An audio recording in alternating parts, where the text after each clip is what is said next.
எந்த வசனம் நமக்கு நேராக வந்ததோ அதை ஒரு காலம் நம்முடைய வாழ்க்கையில் என்ன செஞ்சிடக்கூடாது, அடைக்கிறக்கூடாது. வசனத்தை never stop. The word of God comes against you. நமக்கு நேராக comes towards us. நமக்கு நேராக வரக்கூடிய வசனத்தை ஒரு நாளும் ஸ்டாப் பண்ணாதங்க.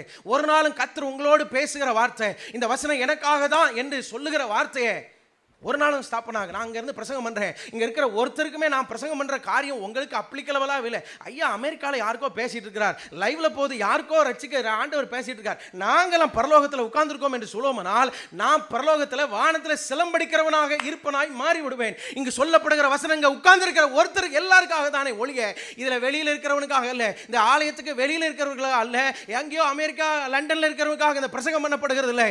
இந்த இடத்துல அமர்ந்திருக்கிற எல்லாருக்காக தான் அந்த வசனம் வருகிறதே ஒழிய இந்த வசனத்தை எனக்கு கிடையாது, இந்த வசனம் எனக்கு சொல்லப்படக்கூடாது, என்ன பார்த்து சொல்லக்கூடாது, இந்த வசனத்தை நான் ஏற்றுக்கொள்ள மாட்டேன், இப்படி பைபிள் சொல்லல, இப்படி யாரும் பிரசங்கம் பண்ணல, இந்த வசனத்தை நான் ஏற்றுக்கொள்ள